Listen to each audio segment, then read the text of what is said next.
Lifting the lid on our bins as household recycling rates stay the same for more than a decade. We report from the borough with the worst record. Tonight, we focus on an issue many of you have told us is an issue where you live: waste and recycling. Why have household recycling rates here in the capital remained roughly the same at a time when we are now more environmentally aware? The borough with the best record is Bromley, but the worst is Tower Hamlets, which also has the lowest rate in the country. Residents there have been sharing their experiences of trying to do the right thing with our reporter, Anna O'Neill. This goes outside to the recycling bin outside. It looks simple enough, but even an environmentally conscious resident like Hera finds recycling challenging. Me and my husband have rows about it all the time, about what goes in recycling, what doesn't go in recycling.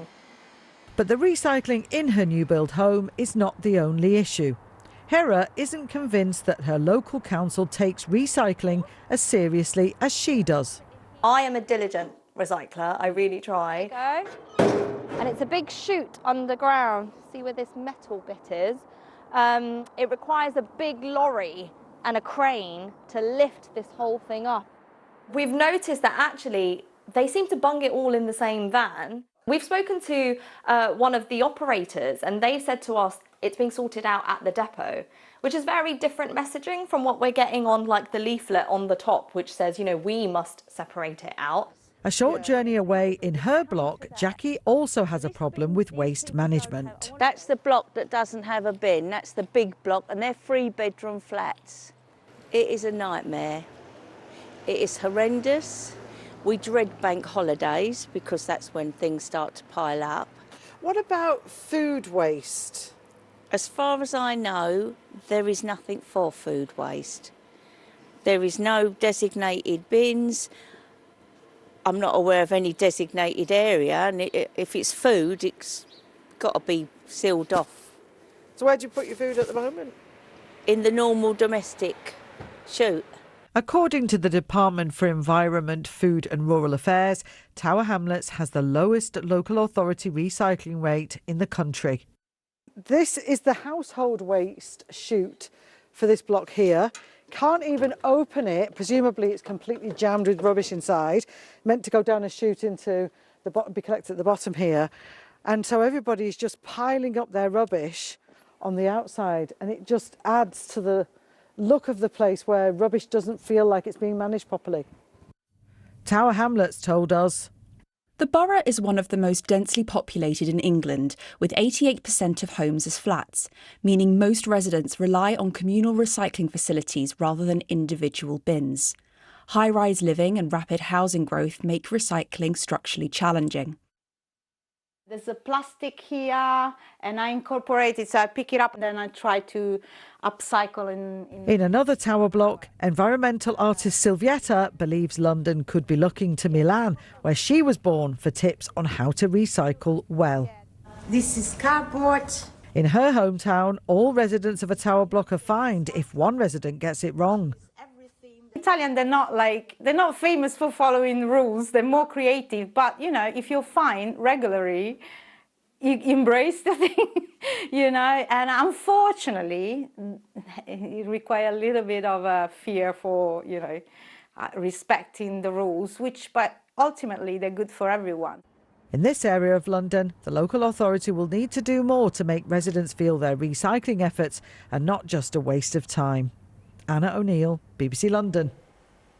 So what can be done to make recycling easier, and why is it such an issue? London's mayor wants to double recycling in the capital by 2030, but previous targets have been missed. Our environment correspondent Tom Edwards reports now from a recycling centre in Southwark. This runs 24 hours a day, 5 days a week. It is hot, noisy, and it smells like your bin. This is where your recycling ends up. Not everything is welcome. This is a great example of what people shouldn't be putting in their recycling bin. People often think that metal, all types of metal, can be recycled, and in most cases you're right, but not in your curbside recycling bin. Recycling bosses say there's no silver bullet to increasing recycling rates. Everyone has to do their bit. Here robots and workers sort the recycling. What we want to see is people just putting the correct items into their recycling bin. The key thing that we want people to leave out of their recycling bins are things like electrical items and anything with a battery, because they cause real disruption at our facilities and a real hazard to human health. So last year we saw that across all of our facilities and in our vehicles as well, we were averaging around 1 fire a day that we were seeing because people were putting batteries into their recycling bins. London produces 7 million tonnes of waste a year, but its recycling rate is 33%, and it's been stuck on that for years.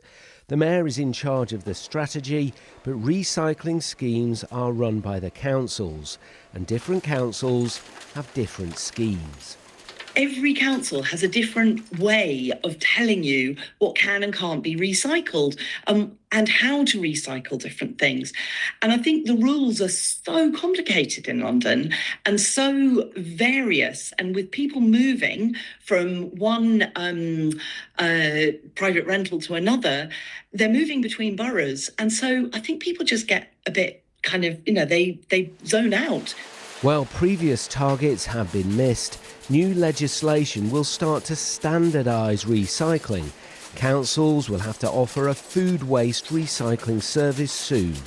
Waste in London is complicated for a number of different reasons. Of course, the responsibility of that falls within the councils, and one of the things that we're trying to do is make sure that there's a better standard across London and across the different council. And the government's introducing new legislation that will be effective from April from this year, the simpler recycling scheme, how residents can actually manage their waste. And we're hoping that that will have a positive impact as part of the increase of recycling across our city. London wants to double recycling rates by 2030. Education, easier recycling systems, political priorities will all play a part. But it will be a big challenge. Tom Edwards, BBC London. Well, let's pick up on that big challenge with Councillor Rosina Chowdhury, who's the Vice Chair of London Council's Transport and Environment Committee. She's also the Deputy Leader of Lambeth Council. Good evening to you. Thank you for coming in. As we heard there, London has been stuck on a household recycling rate of 33% for more than a decade, but other cities like Bristol and Manchester do better. Why? So London has unique challenges, and it's to do with our density of housing and the type of housing as well. Half of Londoners live in flats above shops on estates, and they have communal bins, and it's harder to separate, and especially if you live in a small home as well, to have separate bins, it makes it difficult. And with communal bins, it's easier for contamination. And so that's the challenge for Londoners. And other cities do have, tower blocks, etc., communal recycling. Is it also other things, like councils just have more immediate priorities? They are stretched. Absolutely. I mean, since 2010, we've been dealing with austerity, Lib Dem and Conservative austerity, where councils have had to make some choices and difficult decisions. But it's also meant that councils have been doing more with less, and innovating and different ways to deliver services in a much more efficient way. Some people might say, what is the point of that if you've got one hand tied behind your back? Because the other issue that was clearly raised there is recycling schemes and policies aren't the same across all boroughs. It's confusing. How do we make it simpler and uniform across London? Because, you're from London councils. That's the body that represents all London boroughs. Why can't we do that? Yeah, so this is the thing, boroughs have their own ways of recycling, and that's been the case up until now, because we've got simpler recycling coming in that hopefully will mean there's a more uniform process across London. You say hopefully, sorry to interrupt, but whose responsibility is it to say, actually, there needs to be one? Who can actually make that happen? Is that London councils across the board? Is that the mayor? Well, London councils working with the government, working with the mayor, making sure that simpler recycling is implemented so that residents know what to do. So there's legislation, but also there's education and behaviour change as well, because people need to know that what they're doing is correct. And also, people want to do the right thing. Yeah, and we heard that there, didn't we, in Tower Hamlets, because they don't want to feel that their efforts are wasted. We know that obviously, you know, Bromley does very well, but Tower Hamlets is the worst in the country. And we heard from the waste company in Tom Edwards' report saying, you know, two things would help immediately, which is, you know, food waste being separate, but also not putting things like batteries into it. And when you hear that, how realistic is the target that the Mayor has set of 65% by 2030? That's only 4 years away. Yes, I mean, it is a challenging target, but more councils will be rolling out food waste collection, and we've certainly in Lambeth we found that when we rolled out food waste collection, it improved our recycling rates. We moved to fortnightly black bin waste collection. Again, that encouraged more recycling rates as well. So there are ways that people can recycle, but it's about making it easier for people to do that. So do you think that target is realistic? We'll see. OK. Rosina Chowdhury, thank you very much for your time this evening. We do appreciate it. Thank you very much.